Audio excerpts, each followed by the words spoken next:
It is my pleasure and honor to invite the leaders and heads of delegations to take their seats on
the Minister of Foreign Affairs of Zambia,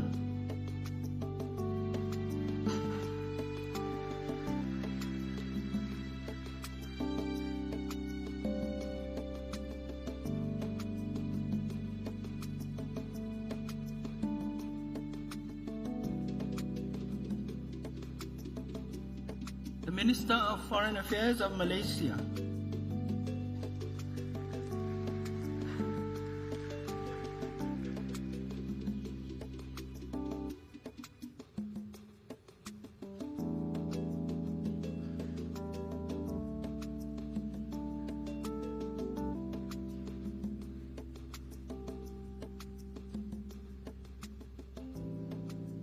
the Minister of Foreign Affairs of St. Kitts and Nevis,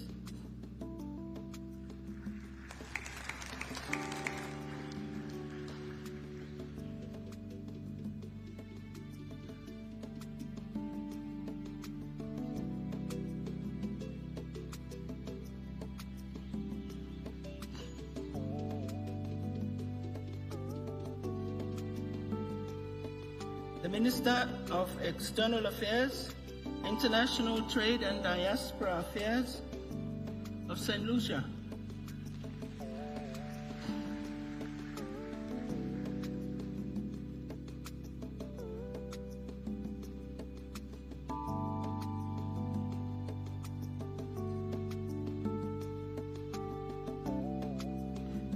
the Minister of Foreign Affairs, Trade and International Cooperation of Malawi,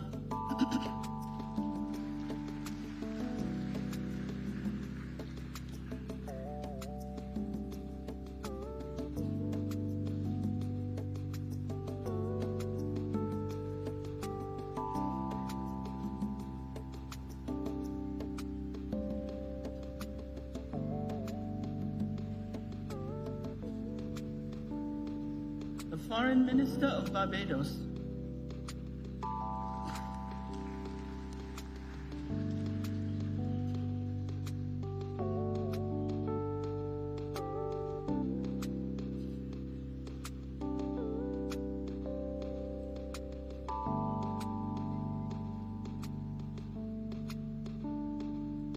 the Minister of Foreign Affairs of the Solomon Islands,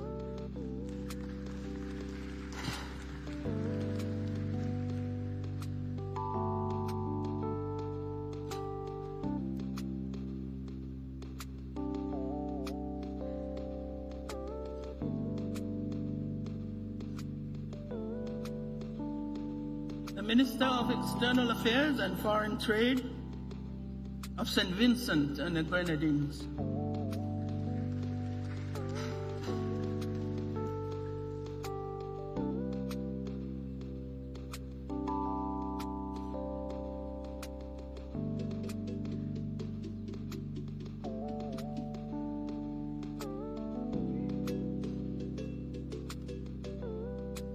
the Minister of International Relations and Cooperation of Namibia,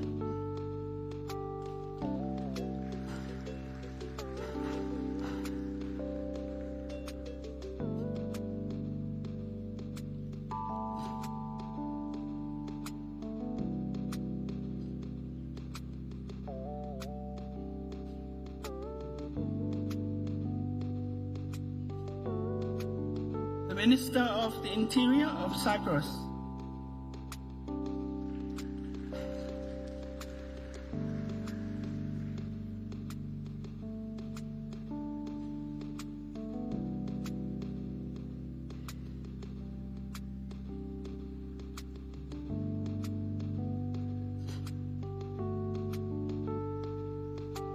High Commissioner to the United Kingdom of Botswana,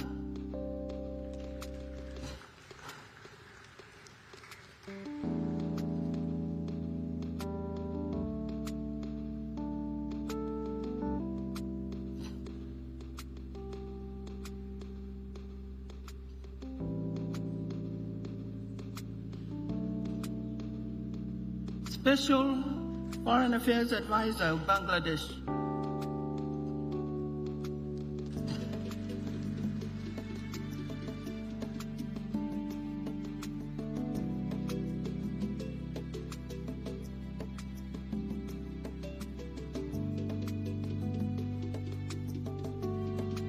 High Commissioner to the UK of Grenada,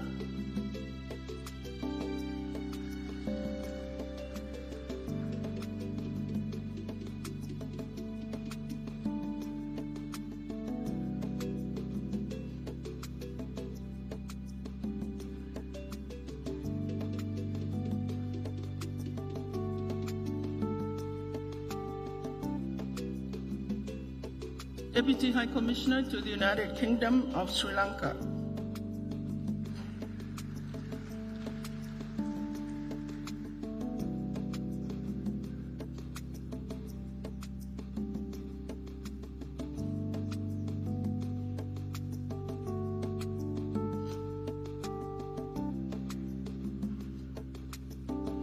Foreign Minister of Belize,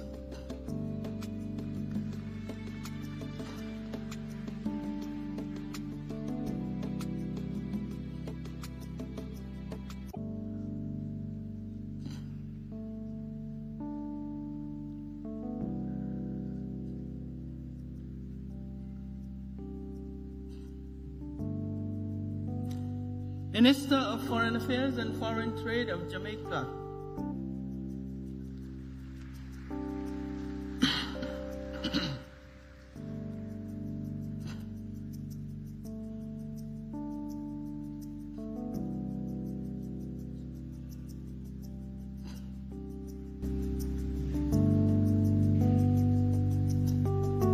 Prime Cabinet Secretary for Foreign Affairs of Kenya,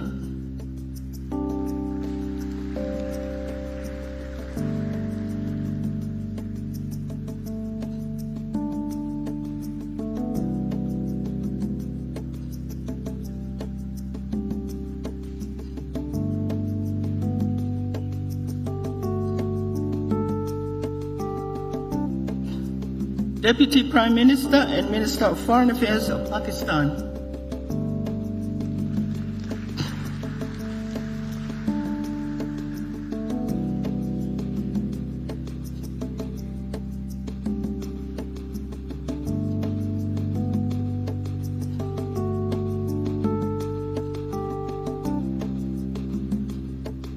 The Vice President of Nigeria.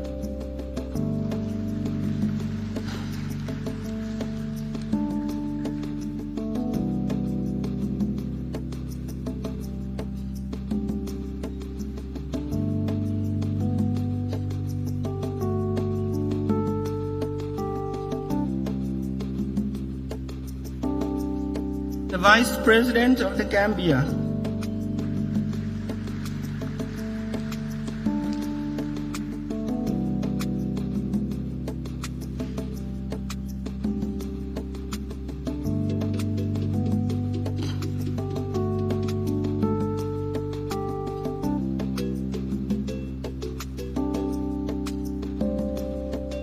The Vice President of Seychelles.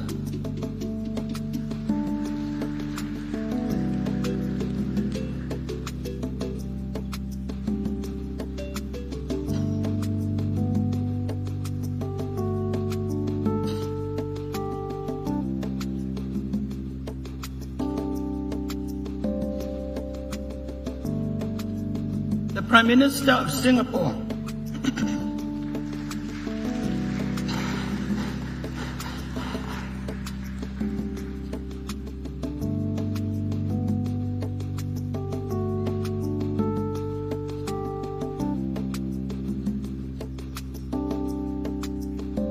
Prime Minister of Papua New Guinea.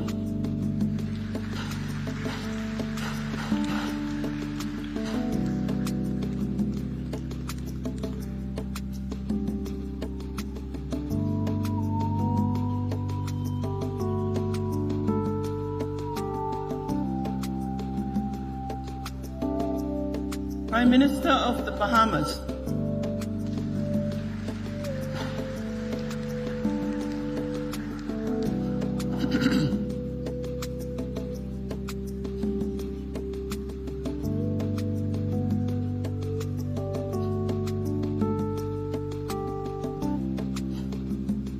Prime Minister of the Kingdom of Tonga.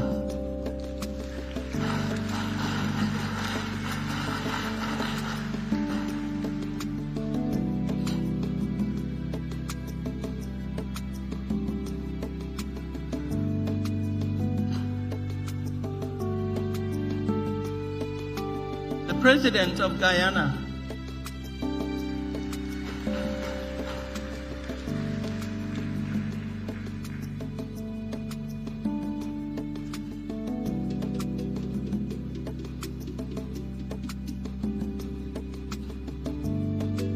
The Minister of Foreign Affairs and East African Cooperation of the United Republic of Tanzania.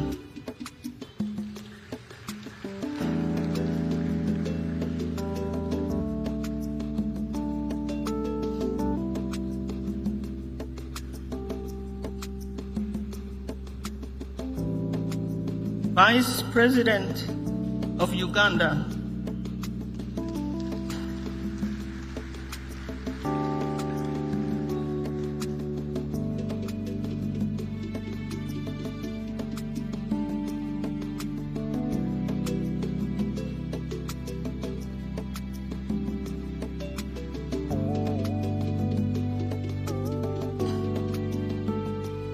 Deputy Minister of International Relations of South Africa.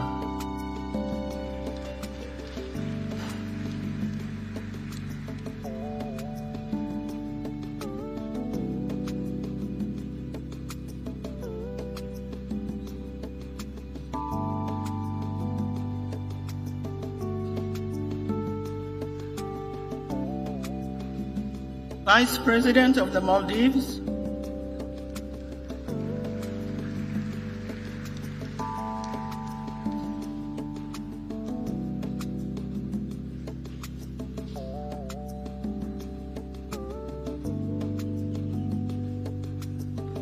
Deputy Prime Minister of Malta.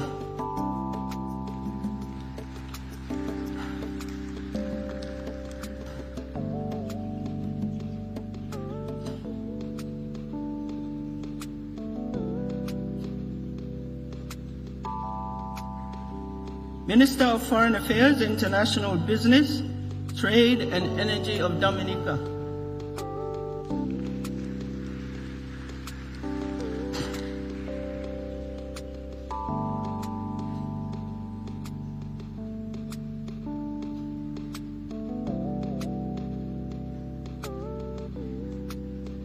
Second Minister of Foreign Affairs of Brunei Darussalam.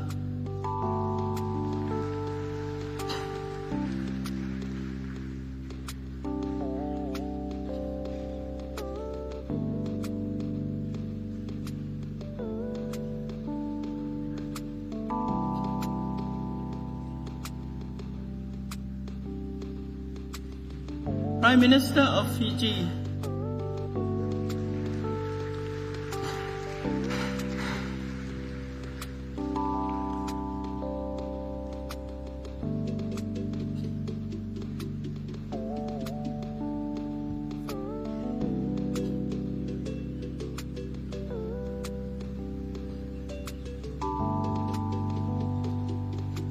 Prime Minister of Australia.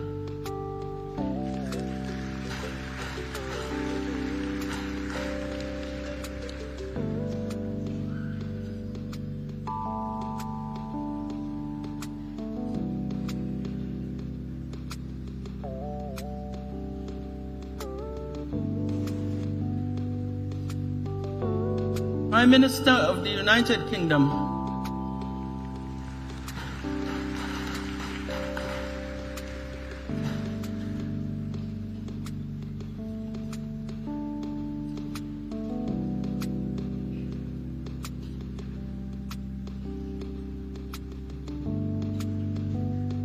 President of Ghana.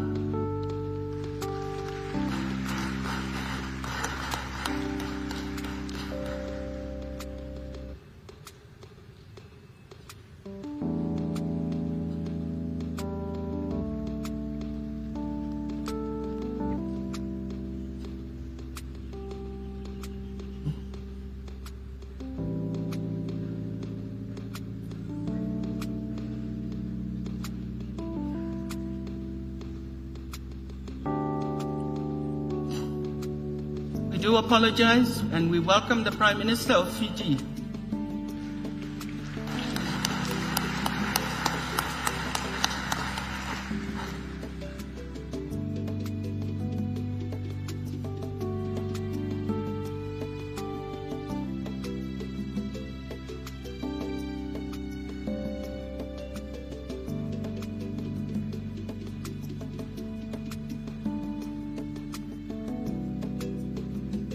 The Prime Minister of Antigua and Barbuda.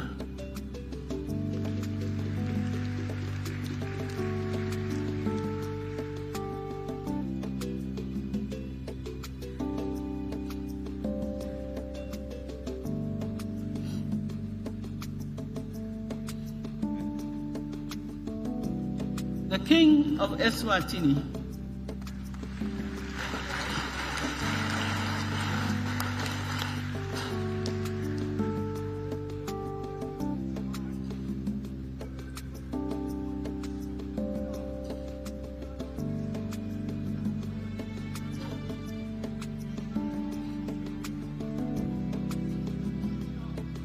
The Prime Minister of Togo.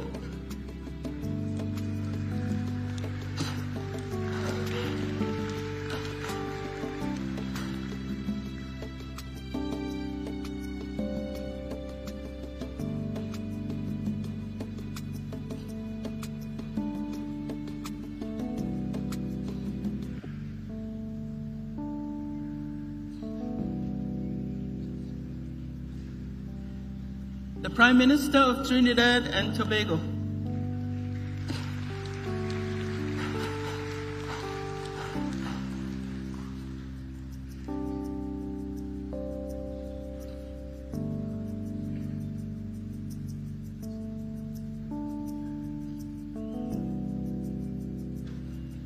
The President of Sierra Leone.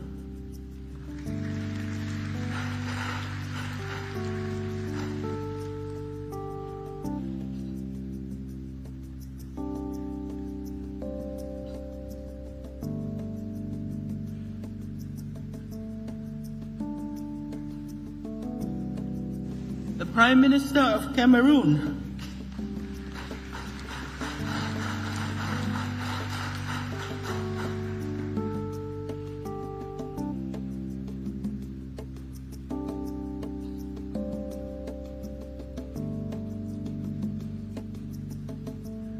The Prime Minister of Lesotho.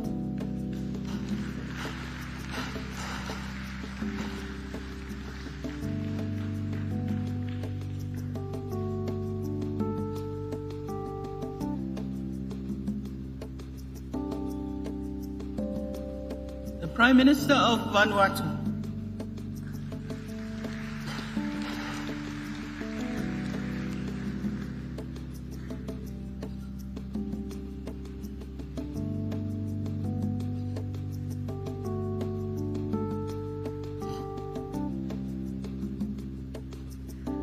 The Prime Minister of Tuvalu.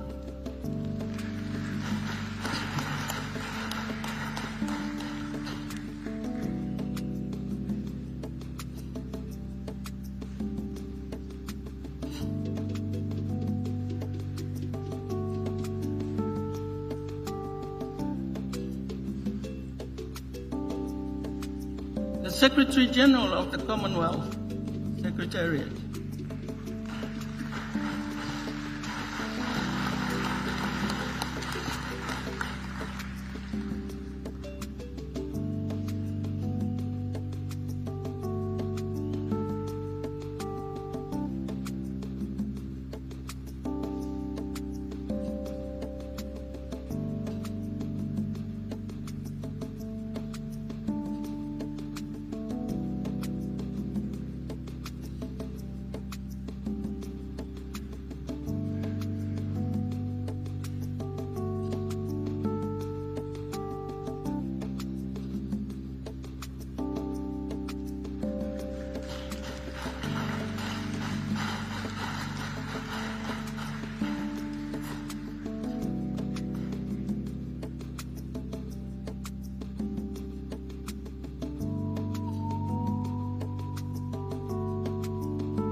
The President of Rwanda.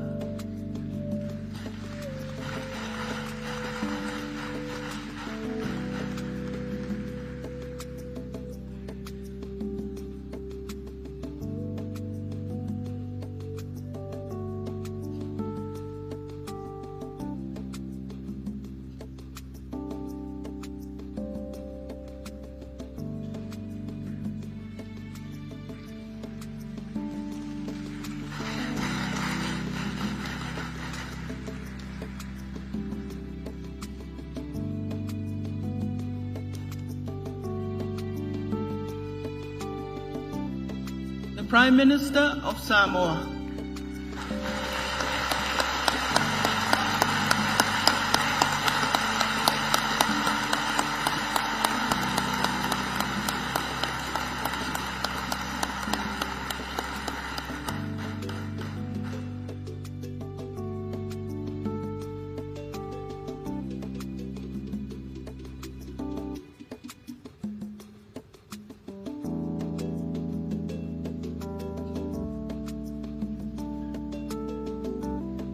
His Majesty, the King Charles III, Head of the Commonwealth.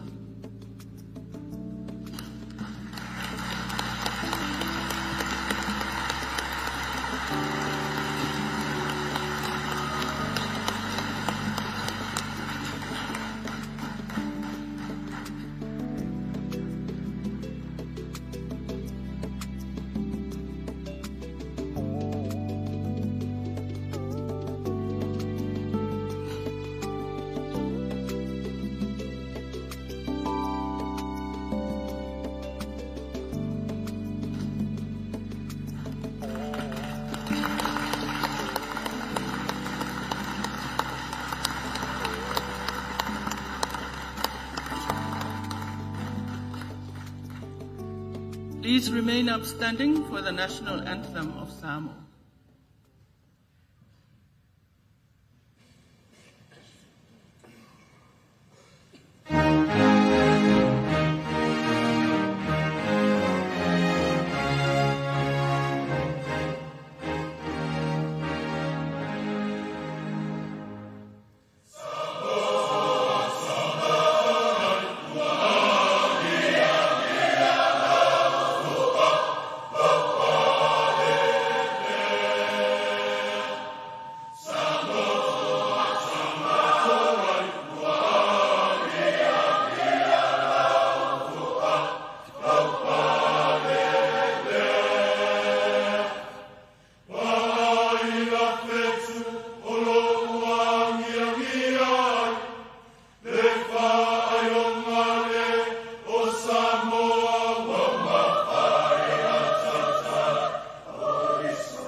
Your Majesties, Excellencies, distinguished guests, ladies and gentlemen, I am required to provide a short report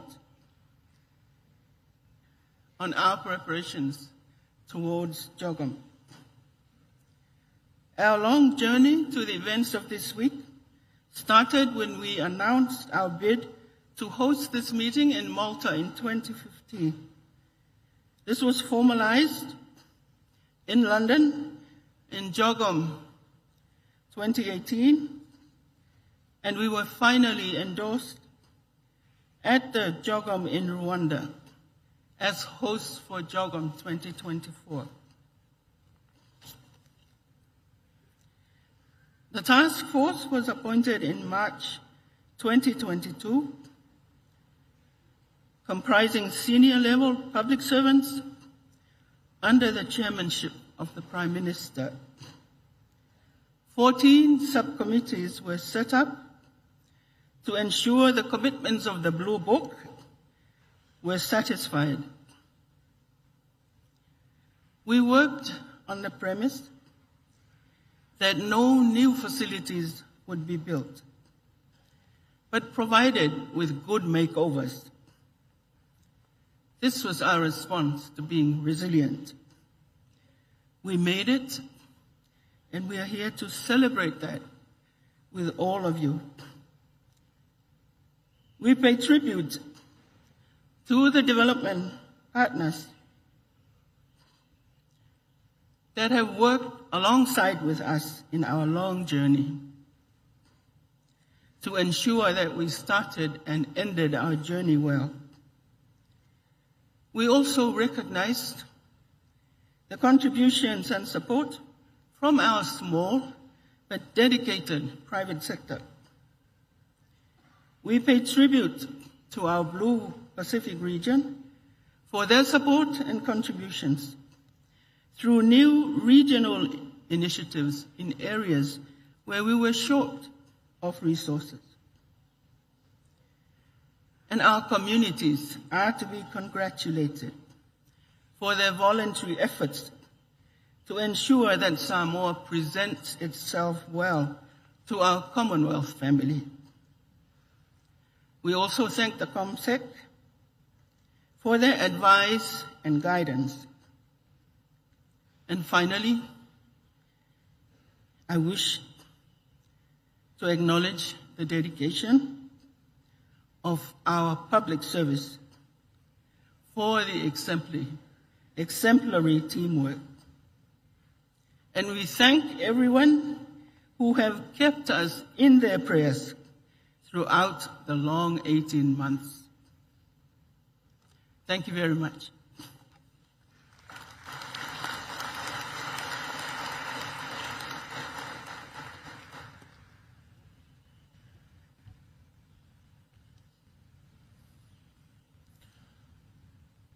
Your Majesties, Excellencies, distinguished guests, ladies and gentlemen, it is customary in Samoa and in the Pacific that we start every ceremony that we have with prayer. It is my great pleasure to invite His Grace Archbishop Mosese Vito Leotui for our opening prayer.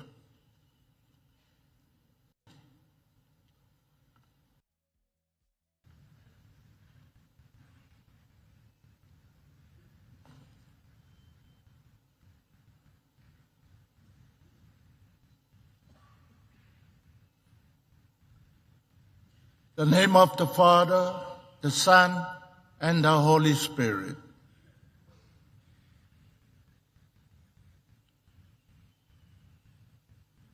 Thank you, Lord, for the gift of the Commonwealth. Thank you, Lord, for the gift of the 56 nations represented in this Commonwealth family. Thank Whaptaile tuelo alofa ya Samoa. Wa mātou tali malo le nei whanotanga tāua. I oe e te whaau lo mātou atu no pele.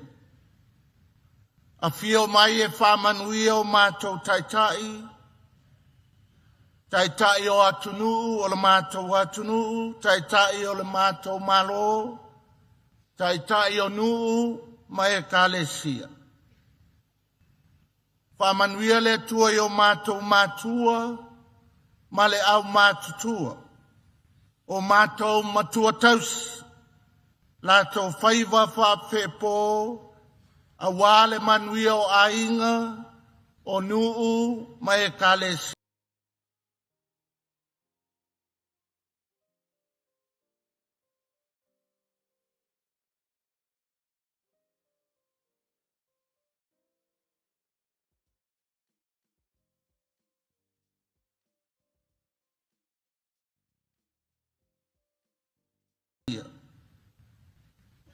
A whio mai o elo mātou atua, e whapa ia ma whamanuia i au whaingaluenga i le atua, i so se whata whai taulanga, no manu i le langi, a wase ai o Samoa. Le atuae, o louanga le lei ma lou whai mea le lei mo Samoa, wa le tasi a e lasi. Sa o whala le lei o lau pule lea. We gathered to embrace the gift of life. Life is the greatest gift our Creator, our God gave us. What we do with this life is the greatest gift we give our Creator, our God. Therefore, O Lord, it is in our giving we receive. It is in our loving we continue to grow. It is in our helping others we are strong. It is in our sharing we are honored and become truly human. Lord, make all of us gathered here instruments of your love. Lord, make all our leaders promoters of peace and harmony. Lord, may the Commonwealth family become a signs and bearers of hope and faith. Lord, make all of us instruments of joy and happiness. Lord, make our leaders instruments of transforming our Commonwealth. Lord, make our leaders instruments of development and growth. Come, O God, bless our leaders with the wisdom to utilize our collective resources to create a prosperous future. God bless our leaders with the courage to address and embrace the many global challenges that come our way. God bless our leaders with the heart to commit to the welfare of our people and our countries. God bless our 56 nations to live peacefully and in unity with each other.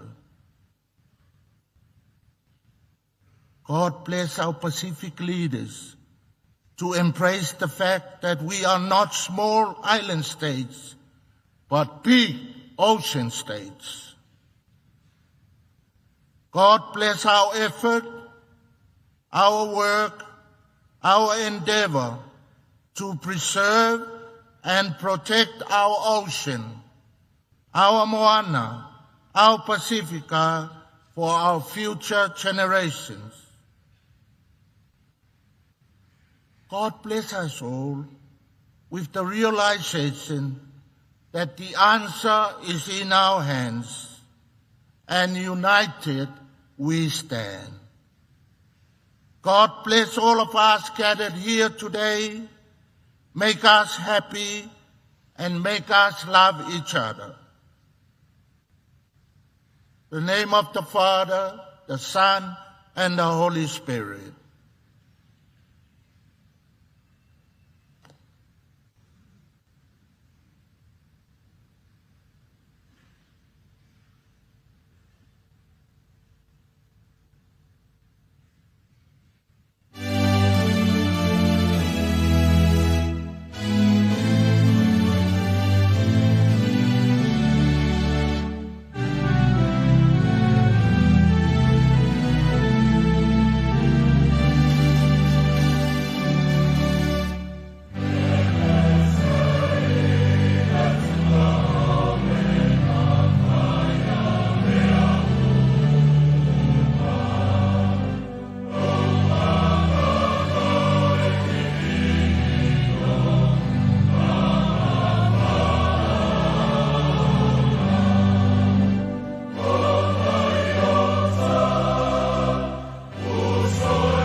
I thank the Archbishop, His Grace, Mosese Vitolio Tui, for the blessing of this gathering.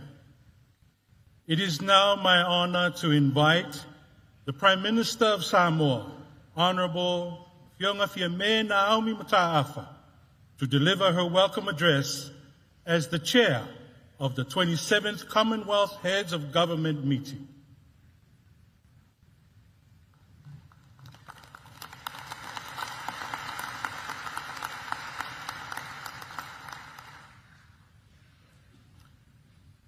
Your Grace, Archbishop Mosese Vitolio Tui, Your Majesties, Your Highnesses, the Commonwealth Secretary General, Your Excellencies, distinguished guests, ladies and gentlemen. The people of Samoa have been eagerly awaiting your arrival. The leaders and delegates of CHOGM 2024.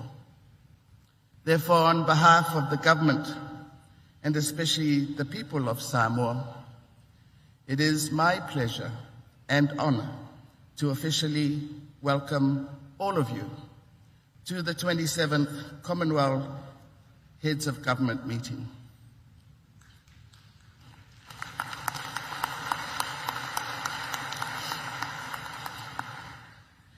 This is a historic first to be hosted by a small island state in the Blue Pacific continent. And it is also the first meeting under the leadership of Your Majesty, King Charles III, as the head of our Commonwealth family. We also gather in Samoa as we celebrate 75 years of the modern Commonwealth. Thus, we pause to pay tribute to those who have paved the way for where we are today. In particular, the late Queen Elizabeth II, for her stellar leadership of our family, but more importantly, her unifying role. Our theme, One Resilient Common Future, Transforming Our Commonwealth, highlights the importance of a united Commonwealth ainga or family. Samoa chose the critical focus on resilience as it transcends all pillars of the Commonwealth, prioritizing collective action that weaves resilience into all choices for a Commonwealth where societies stand strong, institutions uphold justice, environments flourish, and economies thrive. The Whasamoa, or Samoan way of life, exemplifies collective responsibility, encapsulating values such as respect, dignity, love, protection, and service. This ethos aligns with the principles of the Commonwealth Charter, uniting the Commonwealth ainga of 56 nations, representing 1/3 of the global population.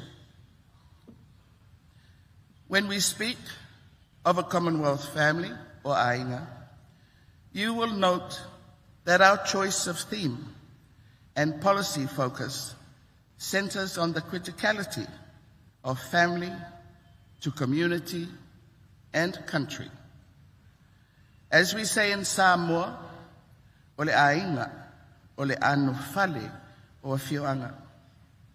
The ainga is the core and essence of communities and organizations. This family of nations, diverse in size and development status, if we focus on what unites us, our people will remain resilient. We share common beliefs and values where every member's contribution is significant.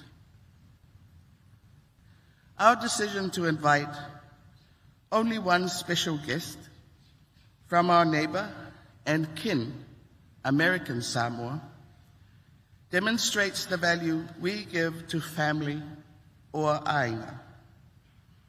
Over the years, we have established a framework called Atua Samoa, or the Samoans Together, by which the two countries, though governed under different administrations, meet annually to discuss areas of shared priorities and mutual benefit.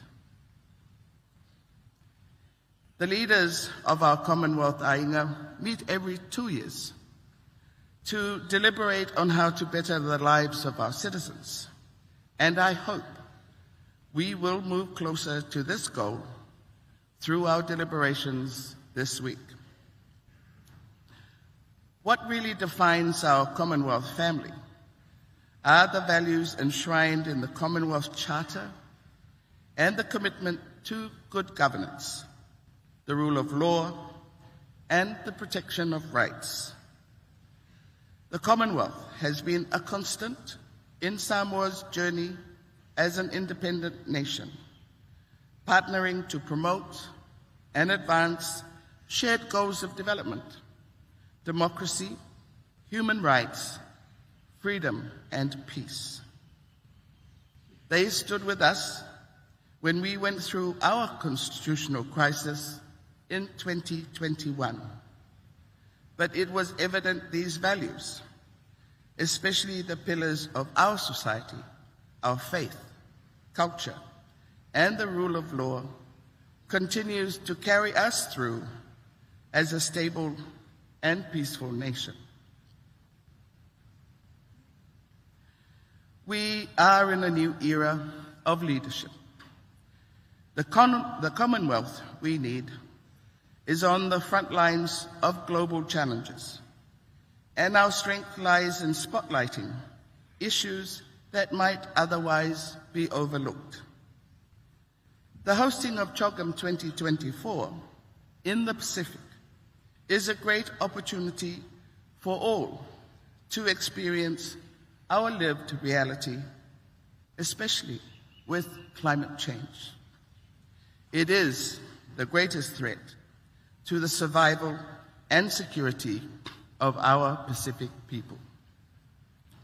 Samoa, the first independent state in the Pacific, is a key advocate of ambitious climate action in order to keep the promise of 1.5 degrees. We have a youthful population. Many of them are on migration journeys under labor mobility schemes. We are not on track for some of our SDGs, but we are working at pace, commensurate with available resources and strengthened cultural safety nets. We contribute to United Nations peacekeeping, but we have no military. We know that where there is no peace, there will be no prosperity. Your Majesties, Excellencies, ladies and gentlemen, in passing the leadership torch from Rwanda to Samoa, we have inherited a legacy of reconciliation of division, bold leadership, and stewardship in maximizing the use of resources in order to harness potential from every man, woman, and child. We thank Rwanda for their leadership lessons we have learned from their experience to guide us in our journey over the next 2 years. We also laud the excellent and passionate leadership of the Right Honourable Patricia Scotland, a true champion of small island states and a friend of Samoa. Finally, you are all invited to reduce the CHOGM carbon footprint from air travel emissions and create a CHOGM lowland forest as part of the Vailima Botanical Garden, where all countries have been allocated space to plant one of our native species and kickstart Samoa's national carbon offset program. Many of you could not stop talking about how far Samoa was. All we have to say is, welcome to our reality. Now you know the lengths we as Pacific people will go to tell our story, to defend our positions, but more importantly, to protect our people, our land, and our way of life. Your being here already makes it a successful CHOGM in Samoa. May we wish you safe journeys home when you return, and I am confident that you will take a piece of our beautiful Samoa with you. Thank you for coming. God bless you. Soifu.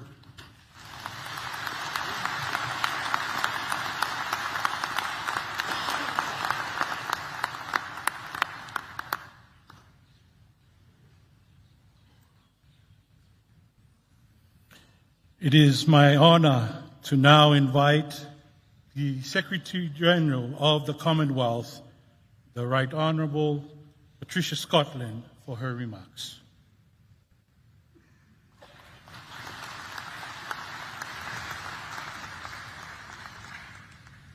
Your Grace, Your Majesties, Your Excellencies, Honourable Ministers, partners, colleagues, friends, fellow citizens of our beloved Commonwealth. As the torch passes from the land of 1,000 hills and the tender, and I must say loving care of our outgoing chair in office, President Paul Kagame, to the guardianship of the big blue Pacific, I want to take this opportunity to thank him on behalf of our whole family for his skillful stewardship and the generosity of his government and the people of Rwanda.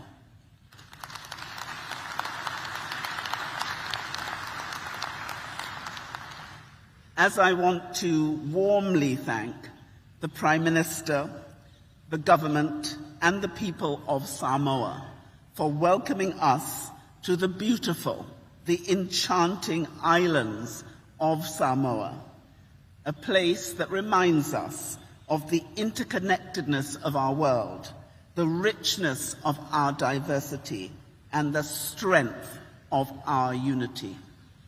I've spoken to so many in the last few days, and I wonder how many overstayers the Prime Minister will now have, because everybody is saying they have found their village where they belong.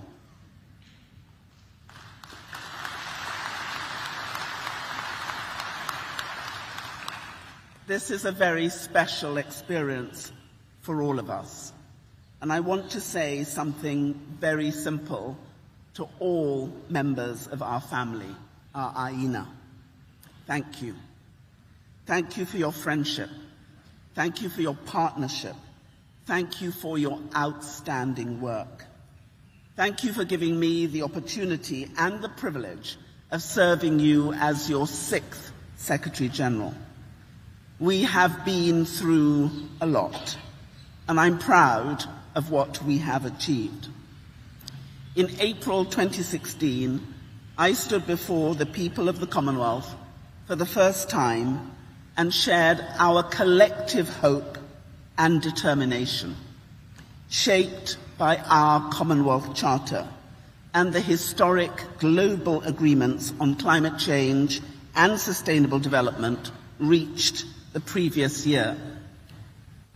The goals of those agreements remain our goals today as we strive for ever greater resilience, with our young people at our very heart. Together, with clear-eyed, decisive, and effective reform, we have turned the tide. Our working practices are smart, digitalized, agile, and responsive. Our ability to bring people and nations together stronger than ever.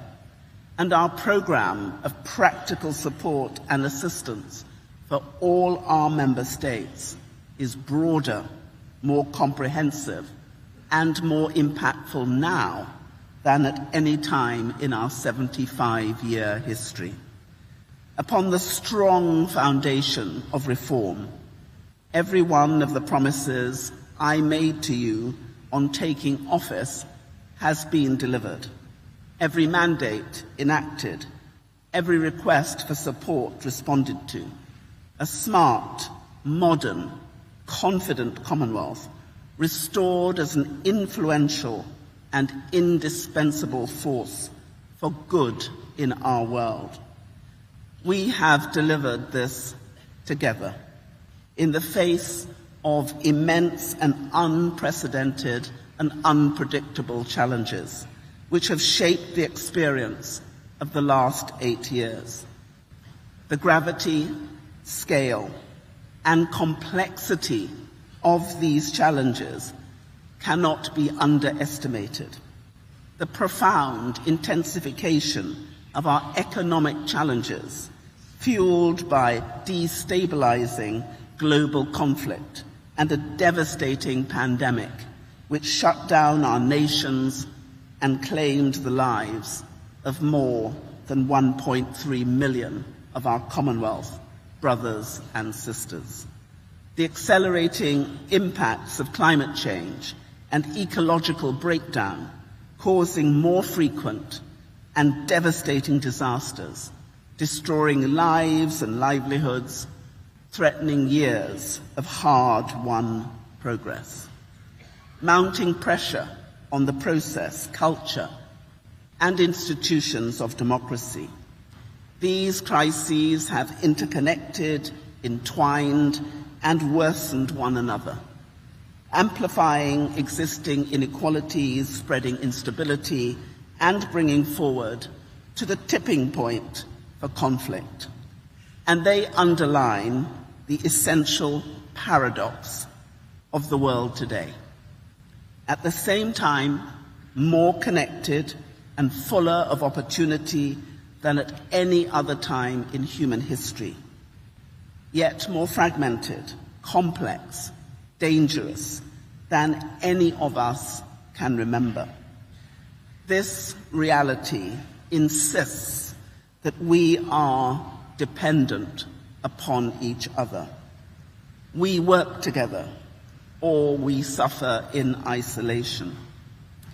It is this togetherness that the real strength and value of the Commonwealth Aina can be found. For 75 years, we have demonstrated an unparalleled ability to confound the painful history which brought us together and sit together as equals. For 75 years, when faced with some of the history's gravest challenges, we have stood tall when it mattered most. We have kept our connections strong, and as a result, in a changing world, we can defend our shared values and advance our shared interests with clarity and purpose. This is not simply a point of principle. It makes a practical difference to our member states. In the last 8 years, we have done so much. The Blue Charter, the Living Lands Charter, the common sensing, the issues in relation to our connectivity. We now have an inter-Commonwealth trade which is expected to reach 1 trillion by 2026, 2 trillion by 2030. And intra-Commonwealth investment has tripled since I took office in 2016. Our young people have been put at the heart of our decision-making, and the Youth Development Index has been a gift from the Commonwealth to the world, now an essential tool in enhancing opportunities. Our Commonwealth Says No More campaign to end violence against women and girls, the work on making government effective, our partnerships, our innovation, our artificial intelligence work, all of that in the last 8 years.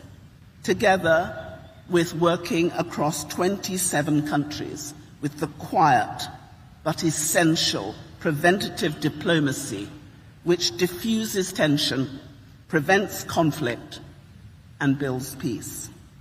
This is just a snapshot of what we have achieved together. But it all comes down to one word, our theme here in Samoa: resilience. A resilient Commonwealth, rooted in and fueled by a technological revolution which I have been absolutely determined to help our member states understand, master, and harness. The comprehensive CHOGM 2024 SDG, Digital, AI, Green Energy Performance Analysis Report for our 56 countries will provide us with a baseline for action. How we approach this revolution will determine the difference between our future success or failure. The challenge is how. Data is not and cannot be all. The answer is people. The answer always is our people. The contribution that each of our members make as leaders are able to make, the capacity of our governments, the governments led by the leaders who sit on this platform, wonderful leaders, to use the data to liberate the ingenuity, the imagination, and the potential of our citizens, the citizens you serve, and our capacity as a Commonwealth to serve you and one another. That single word, service, is our defining characteristic. In 1947, before she became Queen, at the dawn of a new age, Her late Majesty Queen Elizabeth II, who served us all for so long as head of the Commonwealth, with duty and distinction, said this: "If we all go forward together with an unwavering faith, a high courage, and a quiet heart, we shall be able to make of this ancient Commonwealth, which we all love so dearly, an even grander thing. More free, more prosperous, more happy, and a more powerful influence for the world, for good in the world." In the same speech, Her Majesty vowed to devote her whole life, whether it be long or short, to our service. She fulfilled that vow. And as we remember her today, we welcome with joy His Majesty King Charles III to his first CHOGM as head of our Commonwealth family.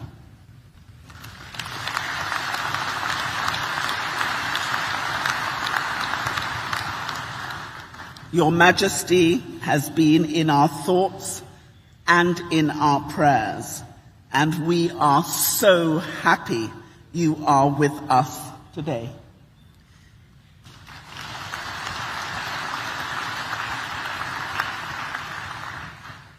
We take heart from the strength of Your Majesty's commitment and from the wisdom and optimism of your advice when you describe the modern Commonwealth's near boundless potential as a force for good in the world, which, you said, demands our highest ambition. At this CHOGM, we have the opportunity to fulfill that ambition, to stand together as a smart Commonwealth, a connected Commonwealth, a modern, technologically driven, innovative and successful Commonwealth. A Commonwealth with the capacity and confidence not merely to face the future, but to build it. Bringing people together, drawing strength and inspiration from what we share to create genuinely durable family of nations in which no one is left behind. Advancing the goal of a more secure, peaceful, fair, and sustainable world for everyone, everywhere, in which we can all enjoy the kind of prosperity which harnesses new technology and is achieved in harmony with nature, safeguarding our unique and only planet for generations to come. This is our history and our promise, our experience and our aspiration. And it is the flame of opportunity which I will pass with pride and gratitude to my successor as Secretary General, who will be able to continue the journey of reform, delivery, and leadership. They will be uniquely blessed, as I have been, to hold this office and to serve our precious Commonwealth. And I have one piece of advice for them, something that I have learnt right here in Samoa. And every Samoan and my dear beloved sister, the Prime Minister, will have to forgive me because my intonation is terrible. So maybe you will say it with me. Oli ali ai li puli oli taitau, which I think should have said, the path to leadership is service. I am immensely grateful to heads of government for the faith they placed in me in Malta in 2015 and again in Kigali in 2022. I am grateful for the friendship, the partnership, and the contributions of every member state and every member of our Secretariat. To work with and serve you all has been the greatest privilege of my life. I will stand with you all as you continue to strive together in restless and practical pursuit of the global common good. And I thank you and ask God to bless each of you.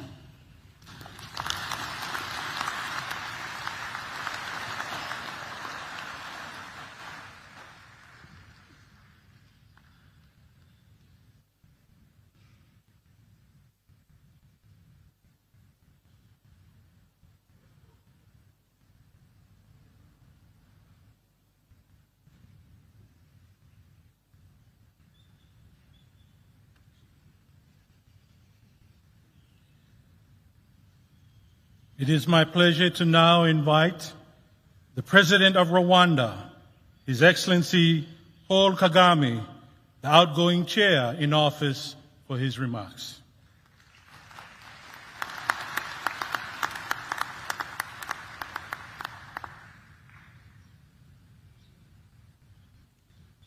Your Majesties, Your Highness, the Head of State of Samoa, Prime Minister of Samoa, Excellencies, Secretary General, distinguished ladies and gentlemen. I'm very pleased to join you for the 2024 Commonwealth Heads of Government meeting. To the government and the people of Samoa, our host, I thank you for the warm welcome and hospitality.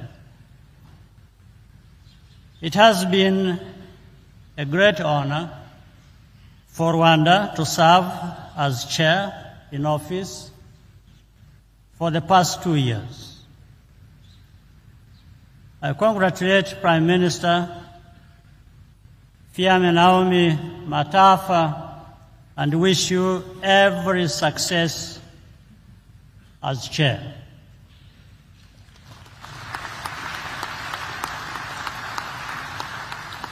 Rwanda stands ready to support you.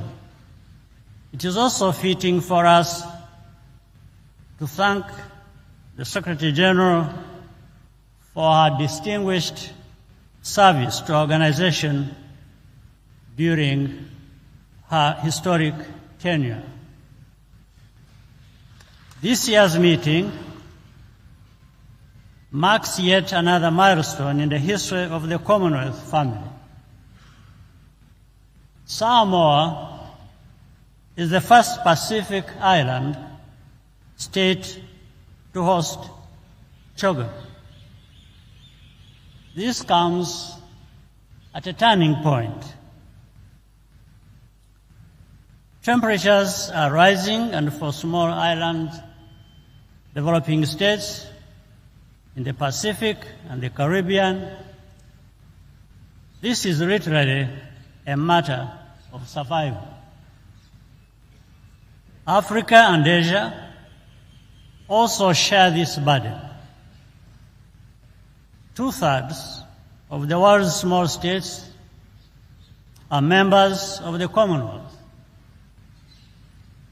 We cannot ignore the voices of those who are bearing the brunt of this crisis, and they should not have to beg for our support. As we head to COP29 in a few weeks, let's act and lead by example. Making empty promises can only move the needle for so long. We continue to support His Majesty, the King's Sustainable Markets Initiative, as a blueprint for public-private partnerships and green investment throughout the Commonwealth. Indeed, what will make us cross the finish line in the fight against climate change is more finance from wealthy countries. Still, our collective efforts must not stop there. The terms must be favorable without pushing developing countries into more debt. The Commonwealth's comparative advantage remains its young and vibrant population. Creating digital jobs for women and young people should remain at the top of the agenda this year. We must rely on the potential of innovation and technology to resolve the daunting challenge of rising unemployment and irregular migration. This is also a good way to bridge the skills gap and the imbalances in human capital development opportunities between our regions. Artificial intelligence should not become a problem.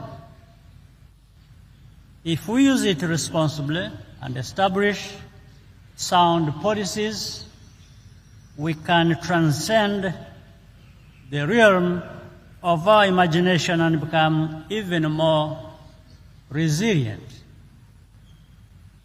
Earlier this year, the Commonwealth turned 75.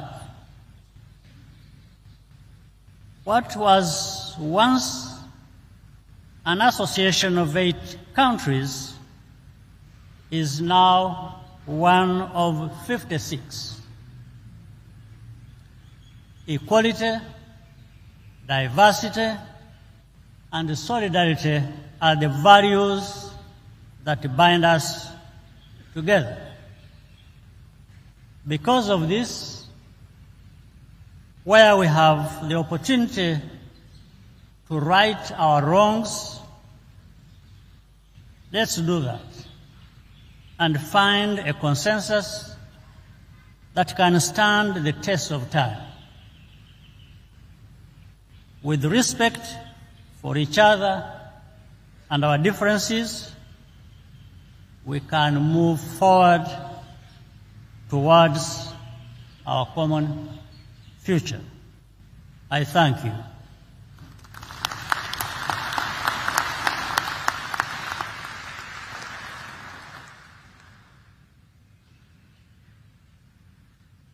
It is now my distinguished honor to welcome the head of the Commonwealth, His Majesty the King Charles III, to address us.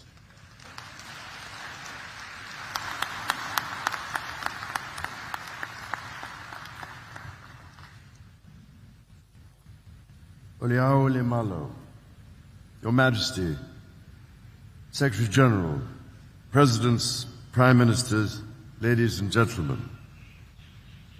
Since this is the first occasion on which I find myself attending this gathering of our family of nations as head of the Commonwealth, it gives my wife and myself enormous pleasure and pride to be with you for this 27th Commonwealth Heads of Government meeting.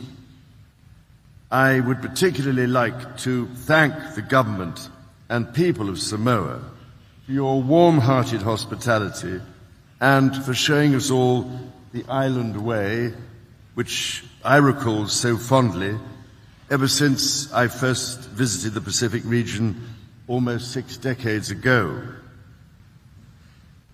The Commonwealth mattered a great deal to my dear mother, the late Queen. Her commitment to you all, as that of my grandfather, King George VI, before her, is one which has helped to shape my own life for as long as I can remember. Since my first visit to Malta, aged just 5, in 1954, I have traveled to almost every corner of the Commonwealth. I have met remarkable people in every conceivable walk of life and learned a great deal from so many proud cultures and traditions. All of this has given me an unshakable faith in the special nature of our Commonwealth and the extraordinary value it holds. This is a family, or ainga, as our Samoan hosts would say, of countries, of organizations, and of people. All nations are equal in this unique and voluntary association. This year, as you all know, is the 75th anniversary of the Commonwealth, and incidentally, shortly to be my 76th. And throughout that time, we have committed ourselves to developing free and democratic societies and promoting peace and prosperity for all. This endeavor underpins how we understand and tackle contemporary and emerging challenges, rooted in our shared belief in the rule of law and an international order where every nation has a voice. Together, we represent a third of humanity, with all the splendidly diverse complexity that this entails. And yet we know and understand each other such that we can discuss the most challenging issues with openness and respect. At a time of heightened global tensions, of horrifying conflict, and challenges of the greatest magnitude, it seems to me that these connections between us are more precious than ever. Together we are wiser, stronger, and more able to respond to the demands of our time. That said, our cohesion requires that we acknowledge where we have come from. I understand from listening to people across the Commonwealth how the most painful aspects of our past continue to resonate. It is vital, therefore, that we understand our history to guide us to make the right choices in the future. where inequalities exist, for example, in access to opportunity, to education, to skills training, to employment, to health, and to a planet in whose climate our human race can both survive and thrive, we must find the right ways and the right language to address them. As we look around the world and consider its many deeply concerning challenges, let us choose within our Commonwealth family the language of community and respect, and reject the language of division. None of us can change the past, but we can commit with all our hearts to learning its lessons and to finding creative ways to right inequalities that endure. Nothing, it seems to me, would do so more decisively than to champion the principle that our Commonwealth is one of genuine opportunity for all. This principle has guided so much that I have sought to do throughout my life. In the United Kingdom and around the Commonwealth, I have tried, in whatever way I can, to foster opportunity, particularly for young people and for those whose voices might not otherwise be heard. That is why, when we met in Malta nearly a decade ago, I asked the then Prince's Trust, now the King's Trust, which is shortly to celebrate its 50th anniversary, to expand its work internationally and across the Commonwealth. I'm delighted that the King's Trust International will next year be celebrating its 10th birthday, and that with local partners, its important work has already reached over 100,000 young people in this time. In this spirit, and following the conversations with the many leaders of island states gathered here, I asked the Association of Commonwealth Universities and its numerous members to consider the vital issue of access to education. I am delighted, therefore, by the offer to launch a new Commonwealth Fellowship program for students from the small island states to build skills that will underpin a resilient future, such as in nursing, teaching, engineering, and the green transition. A further urgent challenge, and one that conditions all other challenges, as I've done my best to emphasize for many years, is the existential threat of climate change. I've spoken with many of you in the recent past, and I now find that climate change is raised as a primary concern, again and again. We are well past believing it is a problem for the future, since it is already undermining the development gains we have long fought for. This year alone, we have seen terrifying storms in the Caribbean, devastating flooding in East Africa, and catastrophic wildfires in Canada. Lives, livelihoods, and human rights are at risk across the Commonwealth. I can only offer every encouragement for action with unequivocal determination to arrest rising temperatures by cutting emissions, building resilience as far as possible to both the current and forecast impacts of climate change, and conserving and restoring nature both on land and in the sea. If we do not, then inequalities across the Commonwealth and beyond will only be exacerbated with the potential to fuel division and conflict. Over many years, it has become clear to me that public finance, while crucial, will never be sufficient on its own to tackle all of this, let alone achieve any of the United Nations development goals, especially in the time frames required. The Commonwealth, therefore, has an opportunity to work together with the private sector and civil society to unlock private sector capital for this mission, and in so doing, promote trade and investment and opportunities for young people. I was encouraged to hear yesterday from leading members of the private sector that they recognize their ability and indeed their responsibility to aid and invest in climate transition, in resilience, and in nature restoration.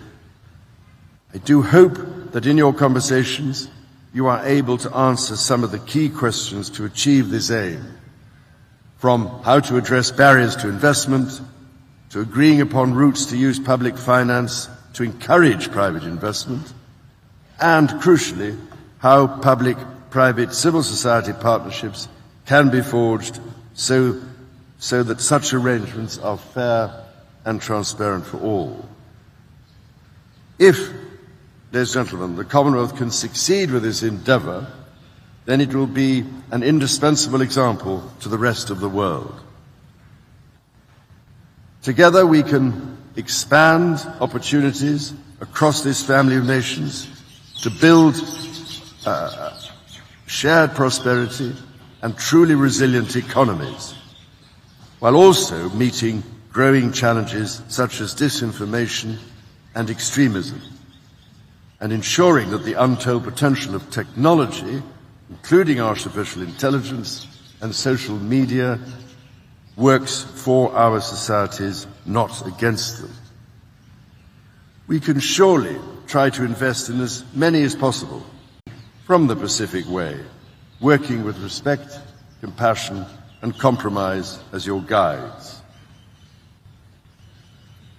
Ladies and gentlemen, few of our forebears could have imagined the Commonwealth of today, our free association of proudly independent nations, alive with opportunity, stands in proud defiance of the discrimination of the past. We have not reached this point by accident. Shared vision and collective courage have been our lodestar. As we set a course for the century ahead, we can renew our courage with our faith in one another. For my part, I can assure you today that for however many years God grants me, I will join you and the people of the Commonwealth on every step of this journey. Let us learn from the lessons of the past. Let us be proud of who we are today, and together let us forge a future of harmony with nature and between ourselves that our children and our grandchildren deserve.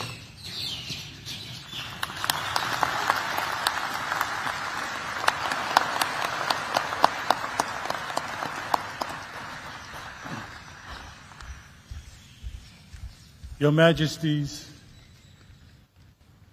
Excellencies, special guests, distinguished guests, ladies and gentlemen, I am delighted to introduce a performance by our youth under the leadership of the Hawaii Pacific Cultural Arts and our choirs from the Ma'alua and Piula Theological Colleges.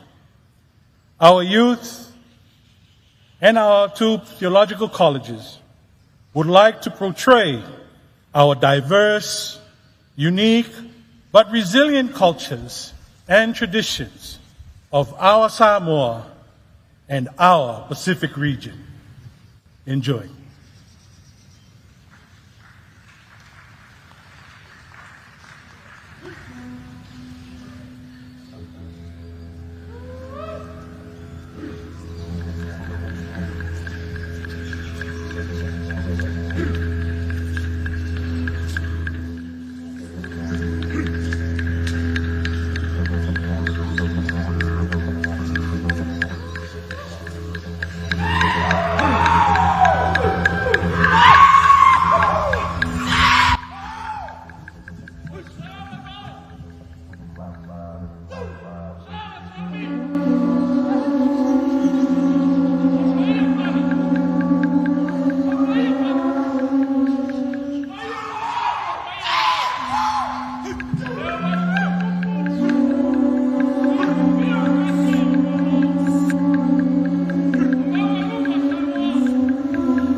There's love, peace, and hope for us.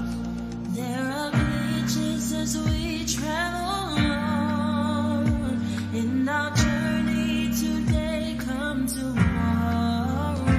We are gathered here, the Commonwealth we are, to save our Commonwealth and future. Save it,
to protect our common future and commonwealth. Please remember us in your hearts as we live for your time. We are the future, tomorrow's generation.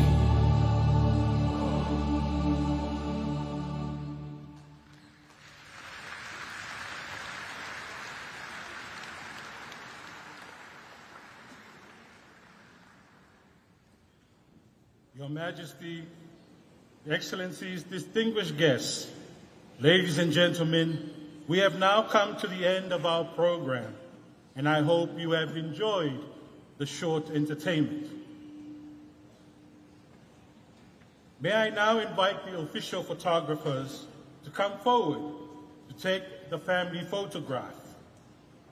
The first photo will be taken whilst the leaders are seated.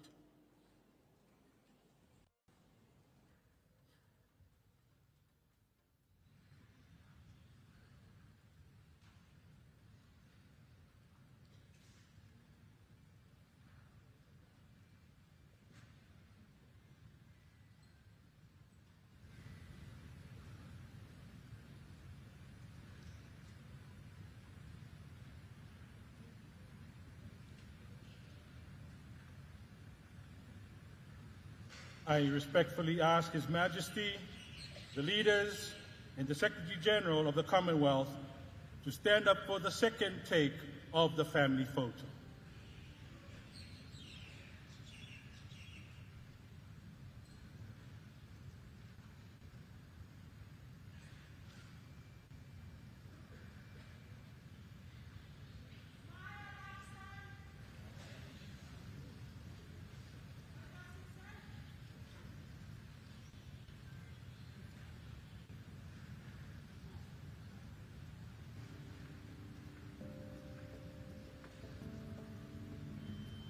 Thank you. You may be seated.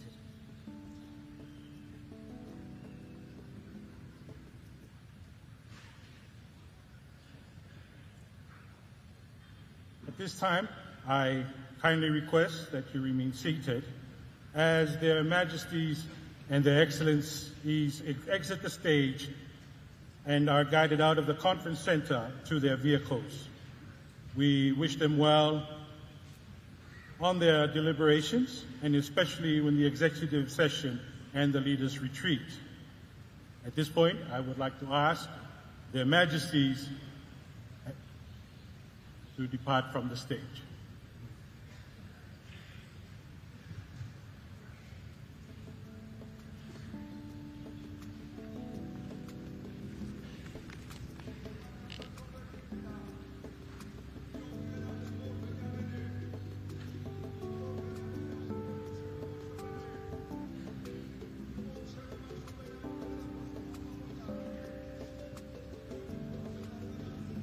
And now I will call the head of state of Samoa to depart from our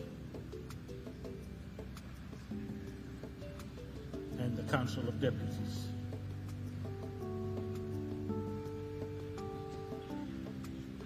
May I ask His Majesty the King of Eswatini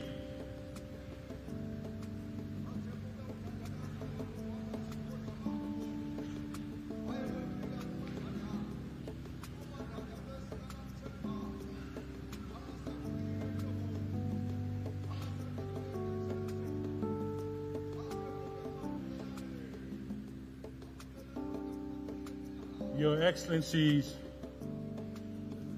our leader from Rwanda, Samoa, and the Secretary General.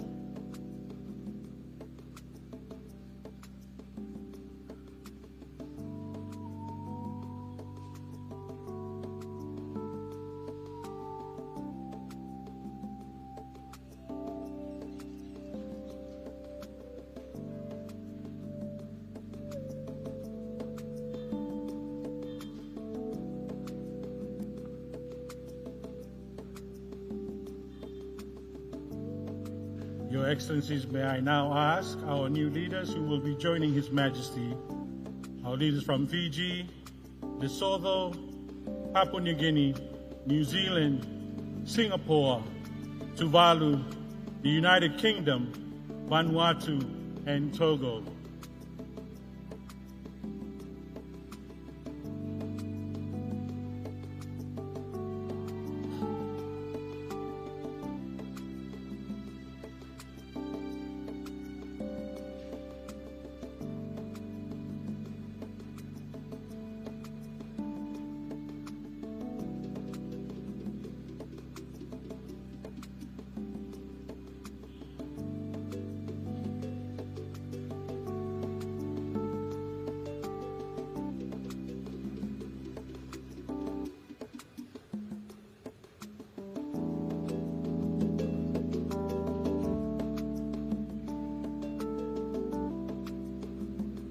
Your Excellencies, may I now call upon those who will be joining the Secretary General at the luncheon. May I ask Your Excellencies of Cameroon, Sierra Leone, Trinidad and Tobago, Togo, Antigua and Barbuda,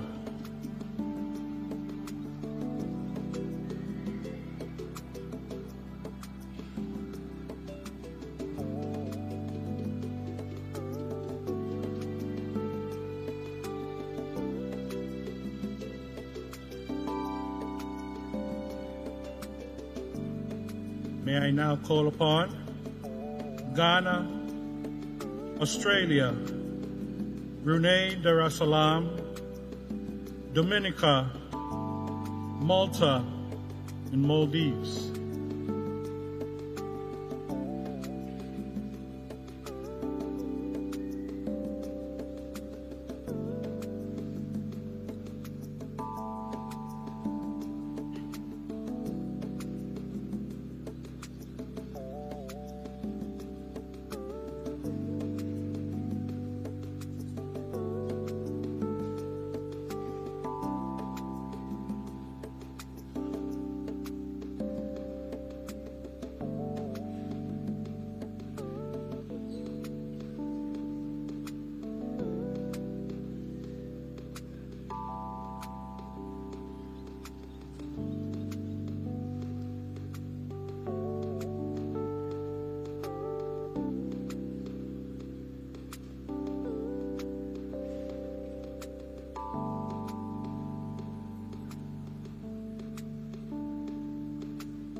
and Tonga.